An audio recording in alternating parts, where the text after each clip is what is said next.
अज्ञानतिमिरान्धस्य ज्ञानाञ्जनशलाकया चक्षुषितं येन तस्मै श्रीगुरुवे नमः। श्रीचैतन्यमनोभीष्टं स्थापितं येन भूतले स्वयं रूपकदा मह्यं ददाति स्वपदान्तिकं। वन्देऽहं श्रीगुरौ श्रीयुतपदकमलं श्रीगुरून् वैष्णवं च। श्रीरूपं साग्रजातं सहगणा रघुनाथं नितं तं सजीवं साद्वैतं सावधूतं परिजनसंश्रितं कृष्णचैतन्यदेवं श्रीराधाकृष्णपदान् सहगण ललिता श्रीविशाखान्वितं च। नमो ओं विष्णुपादाय कृष्णपृष्ठाय भूतले श्रीमते भक्तिवेदान्तो स्वामिनीति नामिने। नमस्ते सरस्वते देवी गौरवाणी प्रचारिणे निर्विशेषशून्यवादी पाश्चात्यदेशतारिणे। वाञ्छाकल्पतरुभ्यश्च कृपा सिन्धुभ्येव च पतितानां पावनेभ्यो वैष्णवेभ्यो नमो नमः। नमो महावदनाय कृष्ण प्रेम पदायते कृष्णाय कृष्ण चैतन्य नामने गौरतीसे नमः। हे कृष्ण करुणा सिंधु दीनबन्धो जगत्पते गोपेश गोपिका कांतो राधा कांतो नमोस्तुते। तप्त कांचन गौरांगे राधे वृंदावनेश्वरी विश्वभानुसुते देवी प्रणमामि हरिप्रिये। जय श्री कृष्ण चैतन्य प्रभु नित्यानंद श्री अद्वैत गदाधर श्रीवासादि गौर भक्तवृंद। हरे कृष्णा कृष्ण कृष्ण हरे हरे हरे राम राम राम हरे हरे। সবাইকে জানাই আন্তরিক শুভেচ্ছা অভিনন্দন ও সুস্বাগতম। অনেক রাত হয়ে গেছে, 8:30। কত 15 মিনিট 5 মিনিট 10 মিনিট কত মিনিট?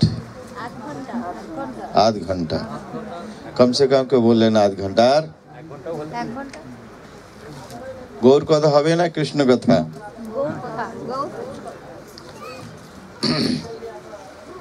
মদন মোহন নামটা কি করে হলো সে সম্বন্ধে একটু বলি। কবিরাজ গোস্বামী এই তিনি ঠাকুর গড়িয়া করিয়াছে আত্মসাৎ, এই তিনের চরণ বন্ধু তিন মোরনাথ। 3 অফিসার, রেজিস্ট্রেশন অফিসার আপনার কার্য লাগাবে, আপনি কোথায় ফ্যাক্টরিতে কোথায় কাজ করবেন তাহলে কাজে লাগাবেন, এক জায়গায় রেজিস্ট্রেশন করবেন আর কাজে লাগাবেন, তারপর পেমেন্ট দেবেন। এই 3 অফিসার মদন মোহন সম্বন্ধ রেজিস্ট্রেশন, আর পরে কার্যক্রমের আর সম্বন্ধ আছে রূপ গোস্বামী ভক্তির সমৃদ্ধ সিন্ধু আদি অবিধেয় তত্ত্ব। করবেন কি আপনি কি করে প্রাপ্ত করবেন, তার জন্য গোবিন্দদেব আর মধু পণ্ডিতের গোপীনাথ হলেন প্রেম ধন। প্রেম ধন দাস করি বেতন মরে দেহ প্রেম ধন, এই হলো বেতন। কি সমস্ত সাধন ভজনের ফলটা কি? ভগবানের চরণে প্রেম হয়ে যায়। ভগবানের চরণে প্রেম হয়ে গেলে আর টাকা পয়সার দরকার পড়বে? সব তো আমাদের হয়ে যাবে, ভগবানের সঙ্গে সম্বন্ধ হয়ে গেল। এই জন্য মদন মোহন। তা আমাদের সনাতন গোস্বামী সম্বন্ধ বিগ্রহ প্রভু বললেন, আপনাদের খুব সুন্দর করে বুঝালেন অনেক কিছু এই সংসার সম্বন্ধে, ভক্তি বিনোদের ভজন আদি দিয়ে সনাতন গোস্বামী বলেছেন ভজনের, মহাপ্রভু বলেছেন সনাতনকে ভজনের মধ্যে শ্রেষ্ঠ নববিধা ভক্তি, কৃষ্ণ প্রেম কৃষ্ণ দিতে ধরে মহাশক্তি, তার মধ্যে সর্বশ্রেষ্ঠ নাম সংকীর্তন, নিরপরাধের নাম লইলে পায় প্রেমধান। এইভাবে শুনতে পেয়েছি বৃন্দাবনে একবার কি হয়েছে, মদন কার নাম, কার নাম আপনি বলবেন? কামদেবের নাম হলো মদন। এবার না কামদেব কি করলেন, নারদ ঋষির কাছে গেলেন কামে মোহিত করতে। বলছে আমাকে কি, আমি তো বৈরাগী মানুষ, আমাকে কি মোহিত করবে? তুমি যাও বৃন্দাবনের মাঝে, মদন টের এখনো আছে বরাহঘাটের কাছে, পরিক্রমায় যাবে, রাইট যখন যমুনার দিকে ঘুরে যাবে তখন সেখানেই মদন টের। সেখানে অনেক যুবতীর মাঝে ভগবান শ্রীকৃষ্ণ নৃত্য করছেন। বলছেন আমাকে কি মোহিত করবে, তুমি যাও যমুনার তটে, সেই শ্যাম সুন্দর অনেক যুবতীর মাঝে নৃত্য করছে, তামে তুমি মোহিত করো। কামদেব এসে অনেক চেষ্টা করতে কিছু বান মারবো, বান মেরে কৃষ্ণকে মোহিত করব, কোনো মতেই পারছেন না। এমন মানে করতে চেষ্টা করতে পড়ে গেলেন। মদনকে যে মোহন করেন, এই জন্য কামদেব যে মোহন করেন, এই জন্য তার নাম হলো মদন মোহন। আমরা যখন সাংসারিক ব্যক্তি, কেন নাকি প্রথম বলেছেন সাংসারিক ব্যক্তি যখন আমরা ভজন সাধনে আমরা এসে থাকি, ভজনে শুরু করি, আমাদের ভিতরে সেসব কামনা বাসনা সবকিছু থাকে, কামনা বাসনা থাকে, তাকে মোহন করার জন্য এই মদন মোহন। যেমনি কামদেবকে মোহিত করে দিলেন। ভগবান লম্পট পুরুষ নয়, ভগবান স্ত্রী আসক্ত পুরুষ নয়, ভগবান আমাদের মতো কামী নয়। তার মদন মোহন এই কামদেব চেষ্টা করে কিছুই করতে পারেননি।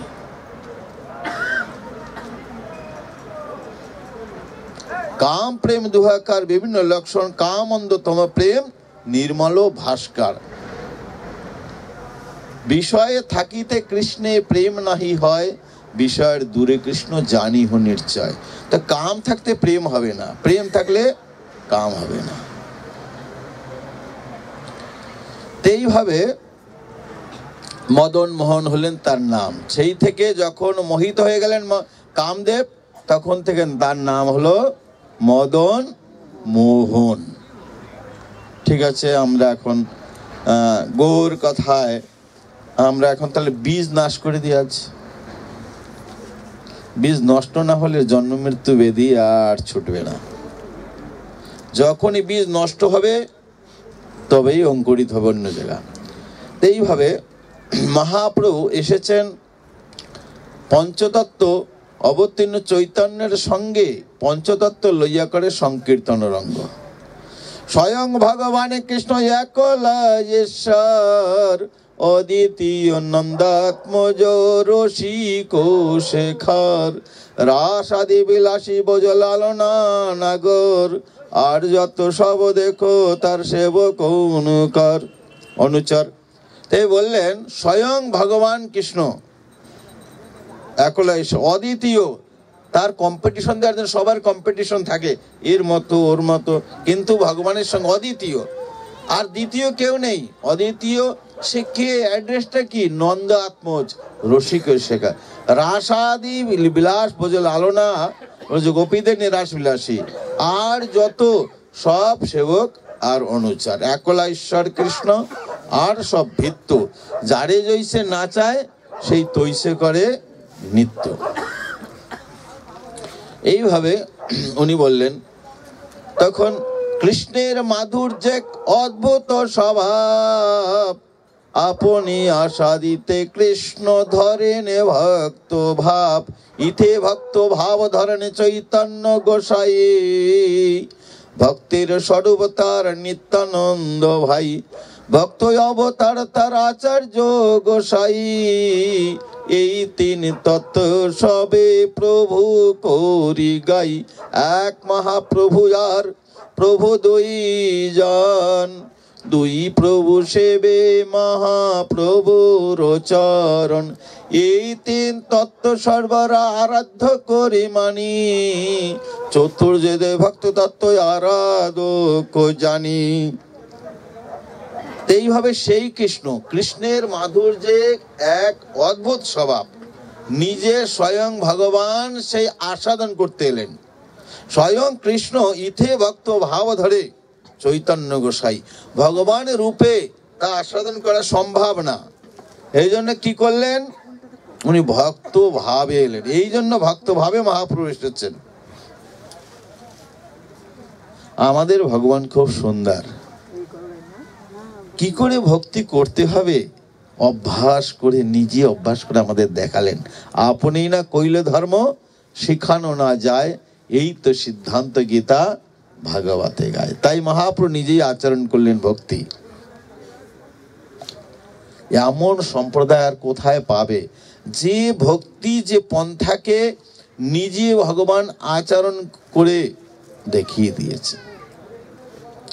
অন্য কেউ না, নিজের পরিকর নয়, স্বয়ং ভগবান আচরণ করে দেখিয়েছেন।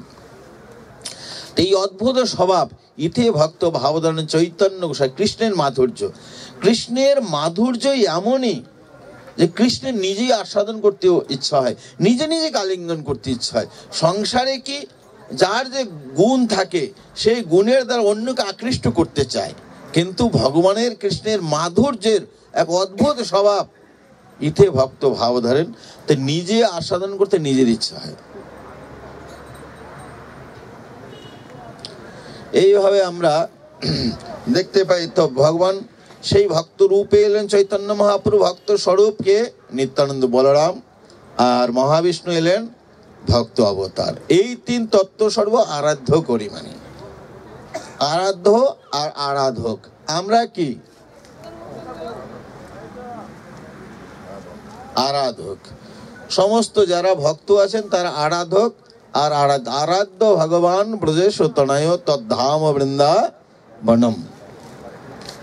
আরাধ্য ভগবান ব্রজের রাজা নন্দ মহারাজের ছেলে কৃষ্ণ।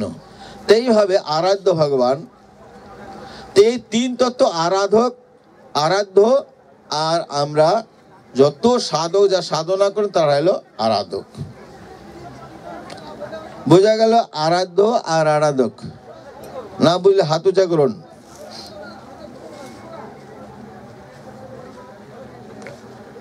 মানে ভৌতিক কি, যেমনি আমরা কাজ করি, আমরা সাধনা যে কোনো, এটা একটা সাধন। মানে এখান থেকে আমরা যে বাড়িতে আছি সে বাড়িতে পৌঁছাবো, পৌঁছানোর সাধনটা কি গাড়ি, পৌঁছানোর লক্ষ্য। তা আমাদের কৃষ্ণ প্রেম, কৃষ্ণ ভক্তি, গোলক ধামে যাওয়া, ভালো ভক্ত হওয়া। প্রভু এক জায়গায় বুঝালেন কাল যে আমরা একটা ভালো ভক্ত হলে আমাদের সব কিছু প্রাপ্ত হয়ে যাবে। তবে সেটা আমাদের লক্ষ্য। কি করে প্রাপ্ত হবে সেইটা হলো সাধনা। তো এই জন্য আরাধক, আমরা হলাম সাধক। আর গদাধর পণ্ডিত প্রভু শক্তি অবতার, অন্তরঙ্গ ভক্ত করি গণনা যাহার। এটা অধ্যায়তে পঞ্চতত্ত্বের ব্যাখ্যা করছেন। পঞ্চতত্ত্ব আত্মকম কৃষ্ণম ভক্ত রূপ স্বরূপকম ভক্তাবতরণ ভক্তাক্ষম নমামি ভক্ত শক্তিকম। এইভাবে এই পঞ্চতত্ত্ব মিলি পৃথিবীতে আসিয়া পূর্ব প্রেম ভান্ডার মুদ্রা যোগারিয়া, পাঁচ মিলে লুটে প্রেম করে আস্বাদন, যত যত পিয়ে তৃষ্ণা বারে অনুক্ষণ, পুনঃ পিয়াইয়া হয় মহামত্ত, নাচে কান্দে হাসে গায় জয়সে মধুমত্ত। পাত্র বিচার নাই স্থানে স্থান, যেই যাহা পায় তাহা করে প্রেম দান, লুটিয়া খাইয়া দিয়া ভান্ডার উজারে, আচার্য ভান্ডারে প্রেম শত গুণ বারে, উছালিল প্রেমের বন্যা চৌদিকে বেরিল, স্ত্রী বিদ্যা বালক যুবা সবারে ডুবাইল, সজ্জন দুর্জন পঙ্গু জড় অন্ধগান, প্রেমের বন্যায় ডুবাইল জগতের জন, জগত ডুবিল জীবের বীজ হইল নাশ, তাহা দেখি পাঁচ জনের পরম উল্লাস। সেই 5 জন মিলে আগে কি করলেন, আপনি প্রেমভূত হলেন। যত পিয়ে, পূর্ব প্রেমের ভান্ডার বন্ধ ছিল, কৃষ্ণ